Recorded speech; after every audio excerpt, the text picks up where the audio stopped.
नमस्कार, स्वागत है आपका न्यूज 11 भारत में। मैं आपके साथ मोहम्मद फैसल। खनन लीज पर राज्यपाल के बयान से सर्द मौसम में एक बार फिर झारखंड की राजनीति गर्म हो गई है। जेएमएम ने सीधे तौर पर राजभवन पर निशाना साधा है और राजभवन को राजनीति से दूर रहने की नसीहत दी है। वहीं बीजेपी ने जेएमएम पर पलटवार किया है। देखिए ये रिपोर्ट। सीएम हेमंत सोरेन से जुड़े खनन लीज मामले को लेकर कुछ दिनों पहले चुनाव आयोग का लिफाफा राजभवन पहुंचा था। उसके बाद सूबे की सियासत में भूचाल आ गया था।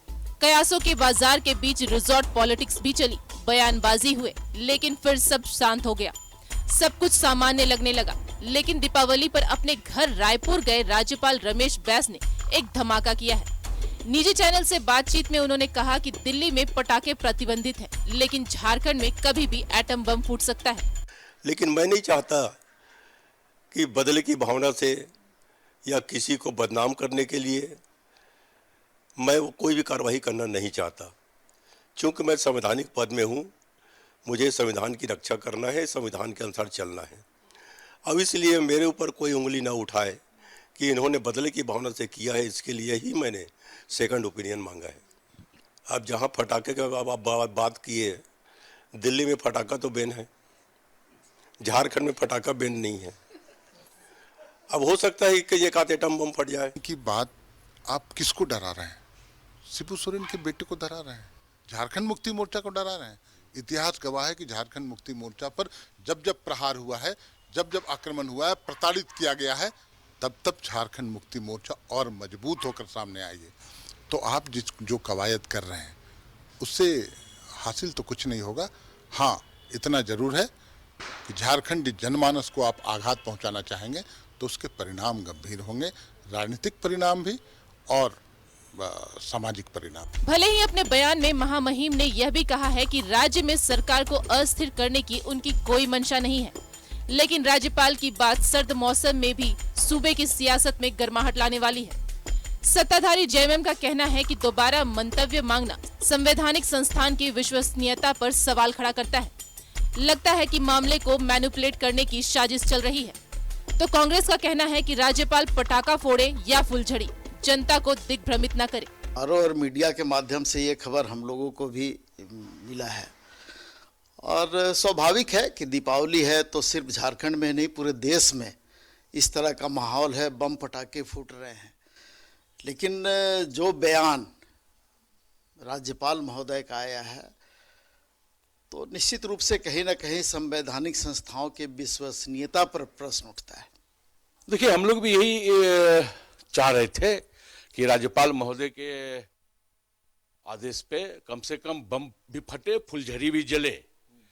लेकिन जिस प्रकार भ्रम की स्थिति लगातार कई महीनों से महामहिम के द्वारा फैलाई जा रही है, तो इसमें ना तो बम फट रहा है ना तो फुलझड़ी जल रही है।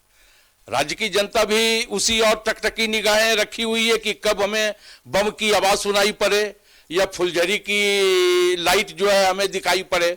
हम लोग भी यही चाह रहे हैं कि महामहिम इस पे जल्द निर्णय ले लें। महामहिम ने यह कभी कहा है कि हम चुनाव आयोग से दूसरी बार मंतव्य के लिए भेजे हैं, तो यही बात महामहिम बहुत पहले अगर कह दिए रहते तो जो राज्य में भ्रम की स्थिति अधिकारियों और जनमानस के बीच है वो कम से कम खत्म हो गई रहती। और महामहिम तो स्वाभाविक तौर पे राज्य के अभिभावक हैं।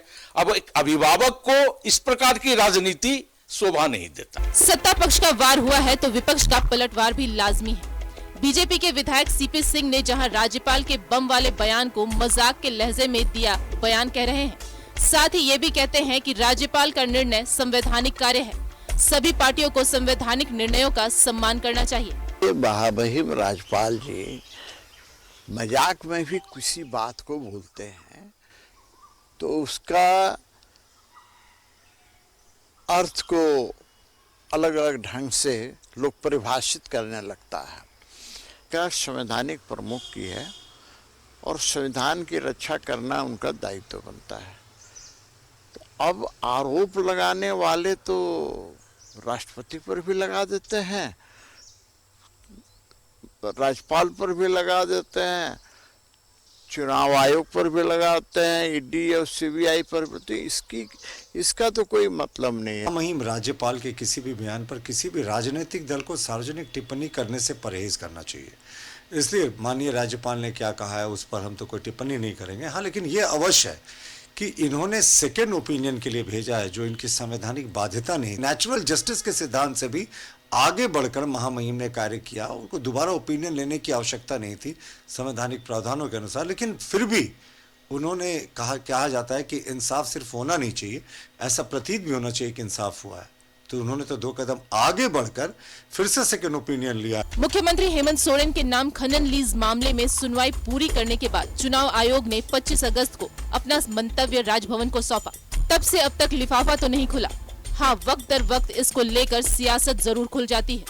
ये सिलसिला कब तक चलता है, ये देखने वाली बात होगी। न्यूज़ 11 भारत के लिए रांची से शहनवाज अख्तर और आयुष की रिपोर्ट।